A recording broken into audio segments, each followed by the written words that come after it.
Transitioning from in love to love. We have spoken often about how the early experience of romantic love tends to wear off and bring us back to reality. When that happens, how do we make a good transition to loving our spouse deliberately and well over the long term? Author Gary Chapman provides an account from his marriage counseling experience that answers this question well.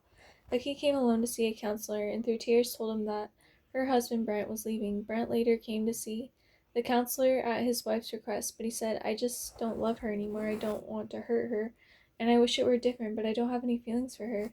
At first, Brent and Becky had been euphorically in love with each other, but in months that followed their wedding, both had come to see one another's flaws and feelings cooled.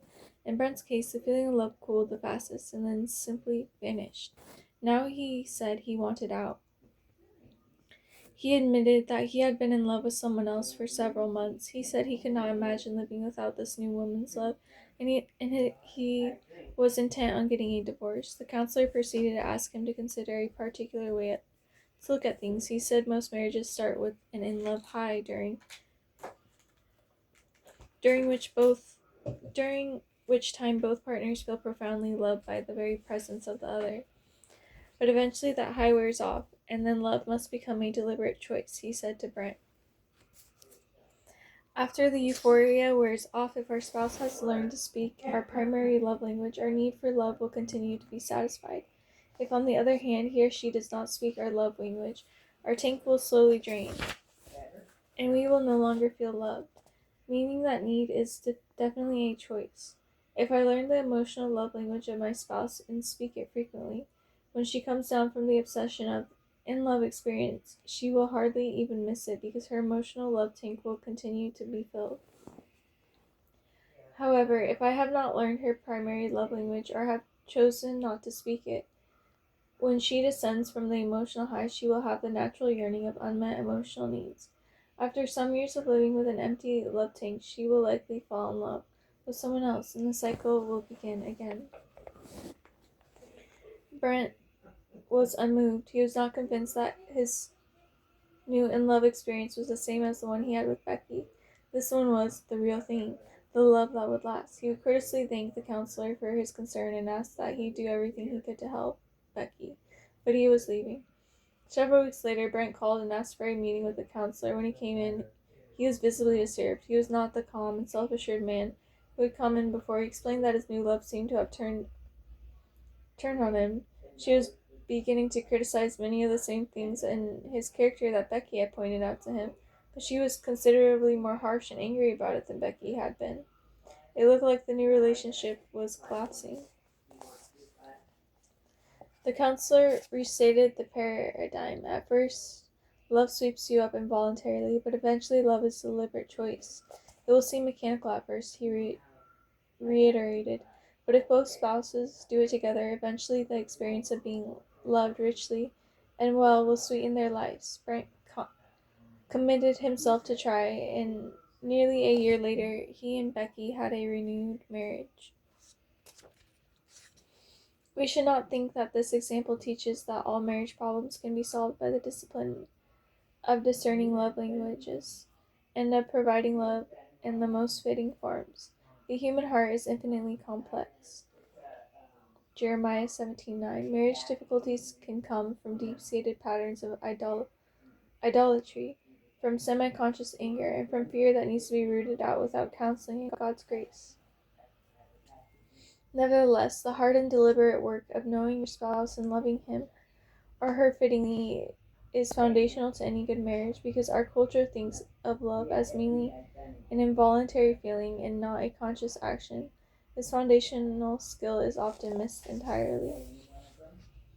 It is helpful to simply list examples of different kinds of love languages. Just looking at a list can begin. Oh my gosh, that was loud. Anyway, okay. It is helpful to simply list examples of different kinds of love languages. Just looking at a list can begin the process of discernment. Looking over items, a spouse may say, "If you did that for It's okay. A spouse could say, "If you did that for me every week, things would be different in our marriage, and then you are on your way." I'll start with the category of affection. Love can be given through eye contact, caresses, sitting closely together, and holding hands. This must not be done when preparing for sex, or it loses its integrity in a way. As a way of showing affection, love can also be expressed through creatively finding situations that make focus attention easier. Plus, walks, sitting before fireplaces, scenic drives, and picnics, even making the effort to arrange these are an important sign and expression of love. Also, we could work on our own personal appearance as a gift to our spouse. Playfulness and fun are part of creating affectionate climates as well. Love should be expressed verbally, not by simply saying, "Of course I love you."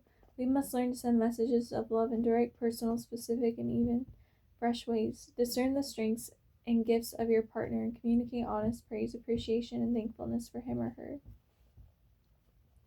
The flip side of this form of love is refraining from harsh, critical words.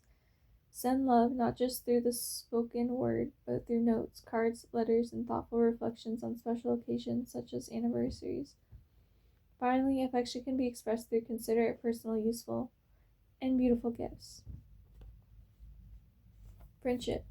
As we have said, friendship is essential to marriage, and this form of love has its own range of specific expressions. Friendship love can be cultivated by spending quality time together. That means doing something that at least one of you loves doing and that enables you to communicate while doing it. Most people immediately think of recreation and entertainment, and that is right, but doing common work tasks like gardening or chores bonds you together too. Above all, show your response that time with him or her has priority in your life. Friendship love can also be expressed through showing supportive loyalty for as well as interest and pride in the work world of your spouse. If both have careers outside of home, it means each learning about each other's work and appreciating it. If the wife is at home engaged in raising children and housekeeping, it is crucial for the husband to be emotionally engaged and deeply interested in helping his wife make the house a home and a haven. Love can be additionally expressed by sharing each other's mental world, reading books together, even aloud, discussing changes in one's thinking, studying a subject together. All these are included. Finally, friendship love is expressed and grows through both listening and opening up to the other. Friendship is above all a relationship in which it is safe to share fears, hurts, and weaknesses. An emotional refuge. Listening takes concentration. Some people are good at listening, but not at opening up themselves, and vice versa. Trust is also built by following through on commitments, being reliable. Serving each other begins with the most practical and menial tasks. If the wife is largely or fully engaged in childcare and housekeeping, that may entail the husband's participation in that work as much as possible. For example, it means happily changing diapers or helping with the house cleaning without being asked. But serving your spouse also means showing him or her great respect. It means giving your spouse the confidence that you will always speak up and stand up for him, that you will show loyalty and appreciation for her before other family and friends. Serving your spouse also means showing that you are committed to his or her well-being and flourishing. This kind of love is given when you seek to help your spouse develop gifts and pursue aspirations for growth. One of the greatest expressions of love is the willingness to change, to make a commitment to change attitudes and behaviors in yourself that trouble or hurt your spouse.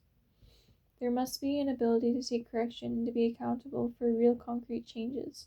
This kind of change is always hard and nearly impossible without the grace of God, but it is also one of the most powerful signs of love in marriage. Finally, there is no greater way for Christian spouses to serve one another than to help each other grow spiritually, as we discussed in chapter 4. This means encouraging each other to participate together actively in church, in Christian community. It means reading and digesting Christian books together as well as studying the Bible together. And it means praying together. For centuries, Christian spouses have observed various forms of daily family prayer.